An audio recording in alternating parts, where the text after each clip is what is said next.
دشمن بنتے چلے جاتے ہیں۔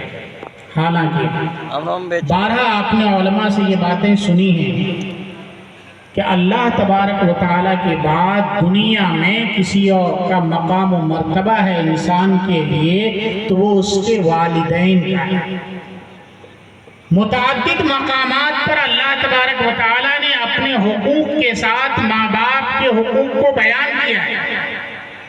اللہ نے ارشاد فرمایا لا تقل لهما اف ولا تنهرهما وقل لهما قولا كريما واخفض لهما جناح الذل من الرحمة وقل رب ارحمهما كما ربياني صغيرا۔ اف تک کہنے کی اجازت نہیں ہے، یہاں تو لاٹھی سوٹا ڈنڈا گالم گلوچ اور نہ معلوم کیا کیا لوگ اپنے ماں باپ کے ساتھ کرتے ہیں۔ یاد رکھیے بہت سے جرائم اور بہت سے گناہ وہ ہیں جن کی سزا اللہ آخرت میں دے گا، اور بعض گناہ وہ ہیں جن کی سزا دنیا میں بھی مل جاتی ہے، تاکہ یہ لوگوں کے لیے مقام عبرت ہو، مقام نصیحت ہو۔ انہی میں سے ایک ماں باپ کے ساتھ بدسلوکی، ماں باپ کو ستانے کی سزا ہے۔ ایک مختصر سا واقعہ بتاتا ہوں۔ ایک شخص اپنے باپ کو لے کر کے ایک جگہ گیا اور وہاں پہنچتا ہے تو باپ بیٹے سے کہتا ہے کہ بس کرو، مجھے اس سے آگے مت لے جاؤ۔ باپ نے کہا، بیٹے نے کہا کہ ابا اتنی دور سے گھر سے باہر ہم آپ کو لے کر کے آئے لیکن آپ نے ابھی تک منع نہیں کیا، اور یہاں آپ کریں کہ بس کرو اس سے آگے مجھے مت لے جاؤ، آخر اس کی وجہ کیا ہے؟ باپ نے کہا کہ میں بھی اپنے باپ کو یہیں تک لے کر کے آیا تھا، میں بھی اپنے باپ کو یہیں تک لے کر کے آیا تھا، مجھے اس کی سزا مل چکی ہے، لہذا مجھے اب اس سے آگے لے کر کے بات۔ اور ایک واقعہ تو بالکل مستند ہے، صحیح حدیث میں ہے، صحابی رسول حضرت علقمہ رضی اللہ تعالی عنہ، ان کا آخری وقت ہے، نزع کی کیفیت طاری ہے، لوگ بیٹھے ہوئے کلمہ توحید کی تلقین کر رہے ہیں۔ مرتے وقت سنت یہ ہے کہ ایک شخص ان کے پاس بیٹھ کر کے آہستہ سے پڑھے، اتنی زور سے صرف کہ مرنے والے کے کان تک آواز جائے۔ اب کلمے کی تلقین کی جا رہی ہے لیکن حضرت علقمہ پر کلمہ کی زبان پر کلمہ جاری نہیں ہو رہا ہے۔ لوگوں نے آ کر کے نبی کریم صلی اللہ علیہ وسلم سے ذکر کیا، آپ تشریف لے گئے، آپ نے فرمایا کیا ان کے والدین یا ان میں سے کوئی ایک زندہ ہے؟ کہا کہ ہاں ان کی ماں باحیات ہیں۔ ماں بلائی گئی، پوچھا گیا کہ علقمہ کیسا شخص تھا، تمہارے ساتھ ان کا کیا سلوک تھا؟ فرمایا کہ علقمہ بہت ہی بہتر آدمی تھا، بس یہ ہے کہ یہ اپنی بیوی کو مجھ سے زیادہ چاہتا تھا، اپنی بیوی کو مجھ پر ترجیح دیا کرتا تھا۔ آپ نے فرمایا کہ بس یہی وجہ ہے، کیا تم علقمہ کو معاف کرتی ہو؟ انہوں نے کہا نہیں، میں علقمہ کو معاف نہیں کروں گا۔ آپ نے صحابہ کو حکم دیا لکڑیاں جمع کی جائے اور آگ لگا دی جائے۔ ان کی ماں نے پوچھا کیوں؟ آپ نے فرمایا کہ ان کو جیتے جی اس آگ میں ڈال دیا جائے گا، اگر تم نے اسے معاف نہیں کیا یہ دنیاوی آگ میں جلے گا اور پھر آخرت کی آگ میں جلنا ہے۔ ماں بہرحال ماں ہوتی ہے، ماں کا کلیجہ پسیج گیا، ماں نے کہا اچھا میرے سامنے میرے لخت جگر کو آگ میں ڈالا جائے گا، میں نے اپنے لخت جگر کو معاف کیا۔ ادھر اس کی زبان سے معافی نکلی اور ادھر حضرت علقمہ کی زبان پر کلمہ توحید اور شہادتین جاری ہو گیا۔ کہاں ہیں آپ؟ ماں باپ کو ستانا اور ماں باپ کی ایذا رسانی ایک ایسی چیز ہے جس کی وجہ سے مرتے وقت کلمہ نصیب نہیں ہوتا۔ جو لوگ اپنے والدین کو ستاتے ہیں، ہمیں تو یہاں تک اطلاع ملی ہے کہ ہمارے سماج میں اس وقت بیٹے کی قدر و قیمت کم اور داماد جی کی قدر و قیمت زیادہ ہو رہی ہے۔ اس کو خرید کر کے لائے نا، ابھی مولانا نے عرض کیا قاضی صاحب نے جہیز کے تعلق سے، تو چونکہ آپ نے اسے خریدا ہے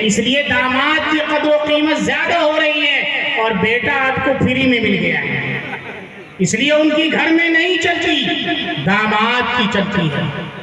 افسوس ہے، بیٹی کا رشتہ آپ نے کر دیا، بیٹی اپنے گھر چلی گئی، اب اس کی یہاں اگر حکومت چل رہی ہے، داماد کی چل رہی ہے، بیٹے کی چل رہی ہے، یہ سماجی اعتبار سے ناسور ہے، زہر ہے، گھر کو جہنم بنانے والی چیز ہے۔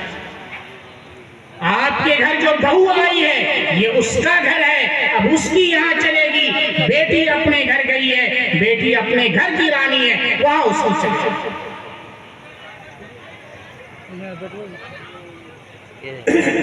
نعرہ تکبیر!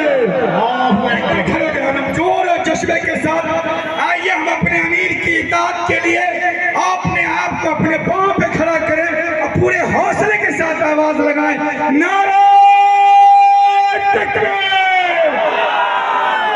حضرت امیر شریعت زندہ باد! حضرت امیر شریعت زندہ باد! امامت شریعت زندہ باد! خانقاہ رحمانی منگیر زندہ باد! جامعہ رحمانی منگیر زندہ باد! علماء دیوبند زندہ باد! ہندوستان کی جمہوریت زندہ باد! انقلاب زندہ باد! اب آپ کے سامنے بغیر کسی تاخیر کے گزارش ہے کہ آپ بیٹھ جائیں۔ اتنے دیر میں تو بیٹھ کے آپ حضرت کا چہرہ انور بھی دیکھ لیتے ہیں۔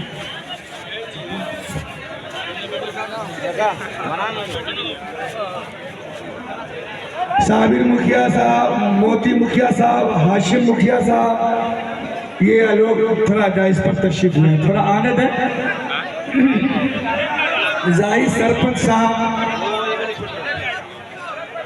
بھئی حضرت کی تشریف آوری ہو چکی ہے، اب حضرت کے سامنے میں کچھ بولنا گستاخی سمجھتا ہوں، اس لیے جو باتیں کہی گئی ہیں اللہ تبارک و تعالی ہم سبوں کو ان کہی ہوئی باتوں پر عمل کرنے کی توفیق عطا فرمائے۔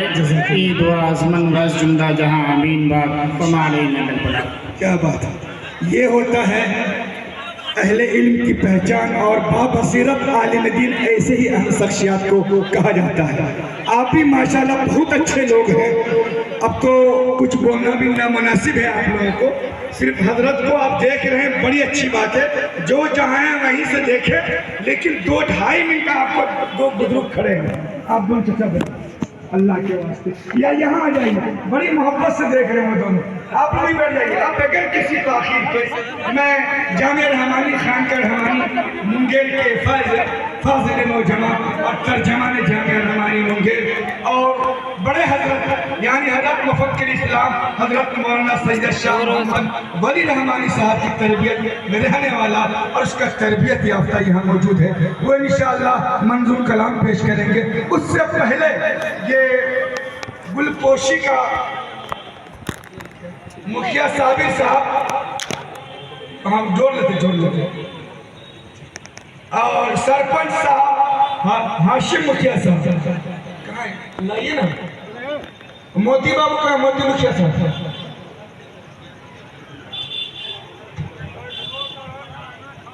آئیے۔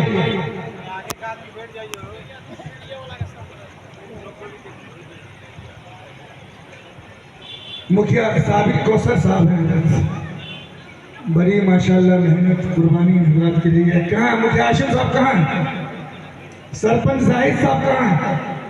آ جائیے ماشاءاللہ، موقع دیے دوسروں کو موقع ہے۔ سرپنچ صاحب اتنا پیچھے رہے گا تو انصاف کا معاملہ ڈگمگا جائے گا۔ ماشاءاللہ مکھیا ہاشم بھائی ماشاءاللہ علماء نواز اور بہت قدر کرتے ہیں۔ یہ سرپنچ صاحب ہیں ماشاءاللہ، جزاک اللہ۔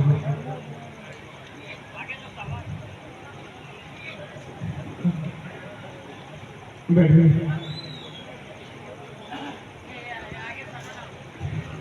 منظر قاسمی صاحب ماشاءاللہ، کیا بات ہے، واہ واہ سبحان اللہ۔ مولانا نعمت اللہ صاحب کو بھی ذرا استقبال کر لیں۔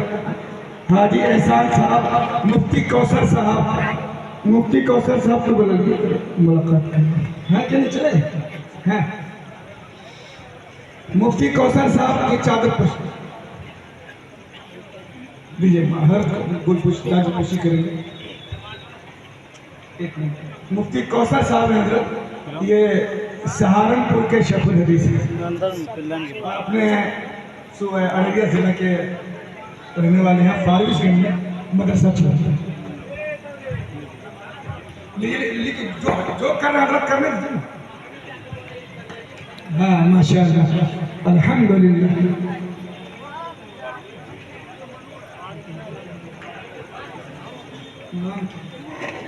قاضی مجیب الرحمان صاحب تشریف لائے. مولانا نعمت اللہ صاحب آپ ہی ہیں. مولانا نعمت اللہ صاحب قاسمی کئی کتابوں کے مصنف اور جامعہ زبیدہ کے محترم. قاضی صاحب تشریف لائے. یہ حضرت شیخ الحدیث ہیں جامعہ سمیہ علی بنات.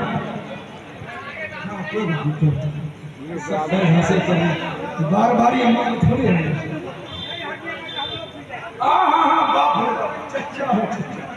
چلیے اب ہو گیا. چچا کے حکم پر یہ بچہ خاموش اور آپ لوگ ذرا ٹھیک ٹھاک ہو جائیے، اس لیے کہ میں آپ زحمت دینے جا رہا ہوں. ترجمان جامعہ رحمانی خان رحمانی منگیر، نوجوان دل کی دھڑکن اور فی البدی اشعار کہنے والا بہترین شاعر اور بغیر کسی لو لپٹاؤ کے اچھی گفتگو اچھا کلام پیش کرنے والا جناب مولانا منظر قاسمی صاحب سے گزارش ہے کہ آپ تشریف لائیں اور اپنے ثواب دید پر جو اچھا سمجھتے ہوں حالات کے اعتبار سے آپ اپنا اشعار پیش کریں.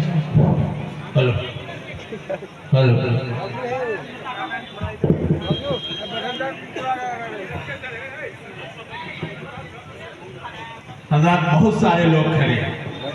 یہ دینی مجلس کا کوئی ادب احترام ہوتا ہے، آپ اس کا خیال رکھیے. بہت ساری جگہ ادھر پنڈال میں بنائی گئی ہے، بیٹھنے کے لیے بچھا ہوا، بیٹھ جائیے. جو جہاں ہے وہیں بیٹھ جائیے. باہر گیٹ پہ بہت سارے حضرات کھڑے ہیں. آپ کو اگر اندر آنا ہے تو آئیے اور جلسے میں آپ بیٹھیے. ادھر بھی سب لوگ کھڑے ہیں، بیٹھ جائیے، بیٹھ جائیے، بیٹھ جائیے. جہاں جو ہے وہیں بیٹھ جائیے. اب بس حضرت کا خطاب ہونا ہے. ظاہر آپ اس کے لیے پہلے تیار ہو جائیے.